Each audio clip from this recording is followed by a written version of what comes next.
নমস্কার আমার প্রিয় বন্ধু বান্ধবরা, আশা করি তোমরা সবাই ভালো আছো। আমি আবার শতাব্দীর সেরা ভূতের গল্পের বইয়ের থেকে আরো একটি নতুন ভূতের গল্প নিয়ে এসেছি। গল্পটির নাম হলো দিন দুপুরে, বুদ্ধদেব বসুর লেখা। তাহলে শুরু করি। হাজরা রোডের মোড়ে ট্রামের জন্য দাঁড়িয়ে আছি বেলা দুপুর। বালিগঞ্জের ট্রাম আর আসে না। এদিকে ভাদ্র মাসের রোদ্দুর পিঠে চড়চড় করে ফুটছে আলপিনের মতো। ওই এতক্ষণে কালীঘাটের পুল থেকে আস্তে আস্তে নামতে দেখা যাচ্ছে শ্রীযুক্ত ট্রামকে। এমন সময় রাস্তা পার হয়ে ছোট একটি মেয়ে আমার কাছে এসে দাঁড়ালো। বলল, আপনি কি ডাক্তার? ভাবতেই পারিনি মেয়েটি আমাকে কিছু বলছে, তাই কথাটা শুনেও গ্রাহ্য করলুম না। কিন্তু পর মুহূর্তেই মেয়েটি সোজা আমার মুখের দিকে তাকিয়ে বলল, দেখুন, আপনি কি ডাক্তার? খুব অবাক হলুম, একটু যেন খুশিও। কি করে বুঝলে? ওই যে আপনার পকেটে বুক দেখার যন্ত্র। দেখুন, আমার মার বড় অসুখ, আপনি কি একবার একটু দেখে যাবেন? মেয়েটি এমনভাবে কথাটা বলল যেন এটা মোটেও অদ্ভুত কি অসাধারণ কিছু নয়। আমি তো কি বলবো ভেবে পাচ্ছি না। এদিকে ট্রাম এসে গেছে। একটা ট্রাম ফসকালে এই দারুণ রোদ্দুরে আবার হয়তো 15 মিনিটের ধাক্কা। মেয়েটি ভাঙা ভাঙা গলায় কাতরভাবে আবার বলল, চলুন না, যাবেন? ওসব কথায় কান না দিয়ে ট্রামে উঠে পড়াই বুদ্ধিমানের কাজ হতো, সন্দেহ নেই। কিন্তু কেমন দোটানার মধ্যে পড়ে গিয়ে পা বাড়াতেই পারলাম না। ট্রামটা মোড় ঘুরে আমার চোখের উপর দিয়ে ঘটর ঘটর করতে করতে বেরিয়ে গেল। কোথায় তোমার বাড়ি? যেই তলায়, এই কাছেই। কি হয়েছে তোমার মার? কি হয়েছে জানি না তো, বড় অসুখ। কতদিন অসুখ? অনেক দিন। ডাক্তারবাবু, আপনি যাবেন তো? মেয়েটির ম্লান মুখের দিকে তাকিয়ে আমার কেমন মায়া হলো। ভাবলুম যাই না, দেখে আসি ব্যাপারটা। ডাক্তারবাবু, আপনাকে তো টাকা দিতে পারবো না। মেয়েটি আরো কি বলতে গিয়ে ঢোক গিলে থেমে গেল। আচ্ছা আচ্ছা, সেজন্য ভেবো না, আমি তাড়াতাড়ি বললুম। নতুন পাশ করে বেরিয়েছি। আত্মীয় বন্ধুমহলে ডাক খোঁজ পড়ে মাঝে মাঝে, কিন্তু ভিজিট 10 টাকা যে মাসে পাই, সেই মাসেই খুব খুশি। এই তো বন্ধুর ছেলের 99 বুঝি জ্বর হয়েছে। ট্রামের পয়সা খরচ করে এসে তার প্রেসক্রিপশন লিখে দিয়ে এতক্ষণ আড্ডা মেরে বাড়ি ফিরছিলুম। তবু এই মেয়েটি যা হোক টাকার কথাটা মুখে আনলো। হেঁটে চললুম মেয়েটির সঙ্গে কালীঘাট পুলের দিকে। জিজ্ঞেস করলুম, তোমার মাকে আর কোনো ডাক্তার দেখেননি? ডাক্তার? না। মা বললেন, ডাক্তার দিয়ে কি হবে, এমনি আমি ভালো হব। টাকা পাবো কোথায়? তুমি কি আজ ডাক্তার খুঁজতে বেরিয়েছিলে? আর কেউ নেই তোমার বাড়িতে? না। কে আর থাকবে? এক দাদা ছিল আমার, সে তো চট করে কাজ করতে গিয়ে রেলে কাটা পড়ল। সেই থেকে আমি আর মা বেশ তো ছিলুম আমরা। এর মধ্যে কেন অসুখ করলো মার? ডাক্তারবাবু, মা কতদিনে ভালো হবেন? আমি ডাক্তারি ধরনে হেসে বললুম, সে এখন কি করে বলি। ডাক্তারবাবু, আজ সকাল থেকে মা যেন কেমন হয়ে আছেন। একবার চোখ মেলে তাকান না। দেখুন, বাড়ির থেকে আমি বেরিয়ে ছুটতে ছুটতে এত দূরে এসেছি। যদি কোনো ডাক্তার খুঁজে পাই, যদি আমার উপর কোনো ডাক্তার দয়া করেন। ওই তো সব ওষুধের দোকান, ভেতরে পাতলুন পরা ডাক্তাররা বসে। আমার তো সাহসই হয় না ভেতরে ঢুকতে। রাস্তার এদিক ওদিক কেবলই ঘুরছি। এমন সময় আপনাকে দেখেই মনে হলো আপনি আমাকে দয়া করবেন। মা সেরে উঠলে আপনি একদিন এসে খাবেন আমাদের বাড়িতে। কি চমৎকার লাউয়ের পাতা দিয়ে মটর ডাল রান্না করেন মা। ছি ছি, এটা কি বললুম? আপনারা কেন গরিবের বাড়িতে খেতে আসবেন? ডাক্তারবাবু, আপনার দয়া আমি কোনোদিন ভুলব না। কিছুক্ষণ পর মেয়েটি জিজ্ঞেস করল, ডাক্তারবাবু, আপনার হাঁটতে কষ্ট হচ্ছে? কিছু না, চলো। মুখে বললুম বটে, কিন্তু কালীঘাট পুল পর্যন্ত আসতে আসতেই মনে হতে লাগলো এই মহৎ কাজের ভারটা না নিলেই পারতুম। এমন কত গরিব দুঃখী আছে, বিনা চিকিৎসায় ধুঁকতে ধুঁকতে মরছে।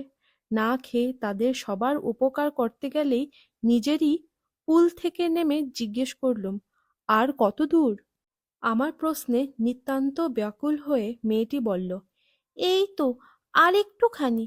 আমার পয়সা নেই, তাহলে নিশ্চয় আপনাকে গাড়ি করে নিতুম। উফ, কত কষ্ট হলো আপনার। বা, এইটুকু হাঁটতে পারবো না? অনেক গুলিখুঁজি পেরিয়ে শেষ পর্যন্ত এসে পৌঁছলুম। কলকাতার এই অঞ্চলে কোনোদিন আর আসিনি। সত্যি বলতে জায়গাটা ঠিক কলকাতাই নয়। একেবারে পাড়া গাঁ, পুকুর, বন জঙ্গল, কিছু পাকা বাড়ি, কিছু বা খড়ের ঘর। একটা অতি জীর্ণ শ্যাওলাধরা চুনো বালি খসে পড়া একতলা পাকা বাড়ির সামনে মেয়েটি এসে বলল, এই। ভিতরে ঢুকে দেখি মেঝের উপর মলিন বিছানায় একজন স্ত্রীলোক নিঃসাড় হয়ে শুয়ে আছে। চোখ তার আধো বোঝা, খানিক পর পর নিঃশ্বাস পড়ছে জোরে জোরে। মেয়েটি তার কানের কাছে মুখ দিয়ে ডাকলে, মা, মা। কোনো জবাব এলো না।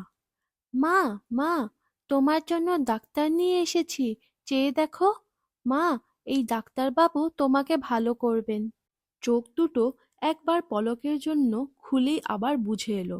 একখানা হাত বুঝি একটু উঠবার চেষ্টা করল, অস্ফুট একটু আওয়াজ হয়তো বেরোলো গলা দিয়ে। মেয়েটি বলল, ডাক্তারবাবু, ভালো করে দেখুন, মাকে আজই ভালো করে দিন।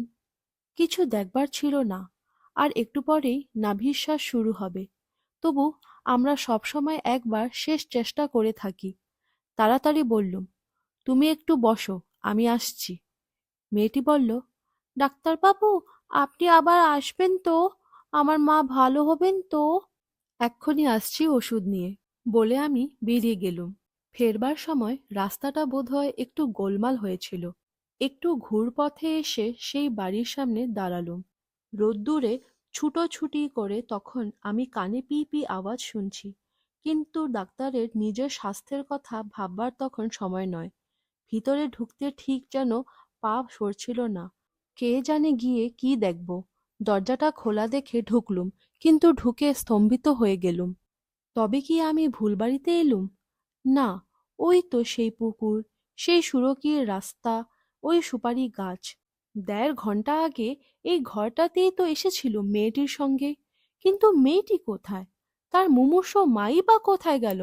ঘরে জিনিসপত্র অবশ্য খুব কমই ছিল, কিন্তু যে কটা ছিল সে কটাই বা কোথায়?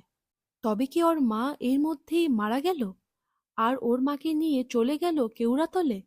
এত অল্প সময়ের মধ্যে কি করে তা হতে পারে? ঘরে জিনিসপত্র অবশ্যই কমই ছিল। একটা লণ্ঠন, একটা থালাবাটি, সেগুলো? আস্তে আস্তে আমি বাইরে এসে দাঁড়ালুম। তবে কি সমস্ত জিনিসটাই আমার চোখের ভুল, মনের ভুল? এই রোদ্দুরে কি আমার মাথা খারাপ হয়ে গেল?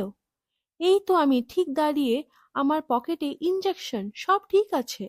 নাকি আমি ভুল করে বাড়িতে এসে উপস্থিত হয়েছি? ফ্যাল করে তাকিয়ে আছি। মাথার উপর যে আগুন ঝরছে সে খেয়ালও নেই। চারদিকে ছবির মতো সব চুপচাপ। হঠাৎ দেখি টাক পড়া একটি আধবয়সী লোক আমার পাশে এসে কখন দাঁড়িয়েছে। কোনোখানে কেউ ছিল না। হঠাৎ কি লোকটি মাটি ফুটে উঠে এলো। তার দিকে তাকাতেই সে বলল, কি মশাই, বাড়িখানা কিনবেন নাকি?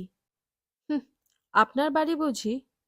লোকটা ঠোঁট উল্টিয়ে বলল, হ্যাঁ, আইনত আমারই। কপালে দুর্ভোগ থাকলে খণ্ডাবে কে? কোথাকার এক বিধবা পিসি, জন্মে ২ বার চোখে দেখিনি মশাই। সংসারে কেউ কোনোখানে নেই। আইনের প্যাচে ঘুরতে ঘুরতে বাড়িখানা এসে পড়ল আমারই ঘাড়ে। আর বলেন কেন, এমন কপাল নিয়েও আসে মানুষ। পিসে টেসলেন ৩০ বছরে, ২০ বছরের ছেলেটা রেলে কাটা পড়ল। পিসি যখন স্বর্গে গেলেন, ভাবলুম ভালোই হলো। একটা মেয়েও ছিল। হঠাৎ থেমে গিয়ে অন্যরকম সুরে লোকটা বলল, ওসব লোকের কথায় কান দেবেন না মশাই, একদম বাজে কথা। আমি কথা বলার জন্য হা করলুম, কিন্তু আমার গলা দিয়ে আর আওয়াজ বেরোবার আগেই লোকটা বলে চলল, ওই তো, ১ ফোঁটা ১২ বছরের মেয়ে। তা মাটা যেদিন অক্কা পেল, পরদিন ও দিব্যি কড়িকাঠ থেকে ঝুলে পড়ল। একখানাই শাড়ি ছিল পরনের, সেটা দিয়ে কর্ম সারল। কি ডেপো মেয়ে মশাই! থাকলে আমরা একটা বিয়ে টিয়ে দিয়ে দিতুম। বাড়িখানা ছিল ৩ পুরুষের, এক রকম চলে যেত। তা লোকে যা বলে সব বাজে কথা মশাই। হ্যাঁ, ভূত না হাতি? আপনি তো এডুকেটেড লোক, আপনি বলুন, এসব কথায় কি কান দিতে আছে? নিতে চান তো বাড়িটা খুব সস্তায় ছাড়তে পারি। সব শুদ্ধ 500 টাকা। আচ্ছা, হরে দরে 400 দেবেন জানো? জলের দরে পাচ্ছেন, জমিটুকু তো রইল। আপনি ইচ্ছা মতো বাড়ি তৈরি করে নেবেন। অতি ক্ষীণ স্বরে আমি জিজ্ঞেস করলুম, কদিনের কথা এটা? কোনটা? এই পিসির? তা 2 বছর হবে। পিসির জন্য কোনো ভাবনা ছিল না মশাই। মেয়েটার জন্য বাড়িটার এমন বদনাম হয়েছে যে 5 টাকাতেও কেউ ভাড়া নেয় না। এদিকে ট্যাক্সও তো গুনতে হচ্ছে আমাকেই। কি বিপদে পড়েছি, গিলতেও পারি না, উগরাতেও পারি না। আমি গরিব মানুষ, আমার উপরে এই জুলুম কেন? থাকি কাছড়া পাড়ায়, রোজ রোজ এসে যে তদ্বির করব তারও উপায় নেই। আপনি নিন না বাড়িটা কিনে। আচ্ছা, কি দেবেন আপনি? বলুন, বলুন না। আশা করি আপনাদের এই দিন দুপুরের গল্পটি ভালো লেগেছে। যদি ভালো লেগে থাকে তাহলে এই ভিডিওটাকে লাইক করুন আর নিজের বন্ধু বান্ধবের সাথে শেয়ার করুন। আমার চ্যানেলকে সাবস্ক্রাইবও করুন। আমি আবার চলে আসবো আরো একটি ইন্টারেস্টিং ভূতের গল্প নিয়ে। নমস্কার।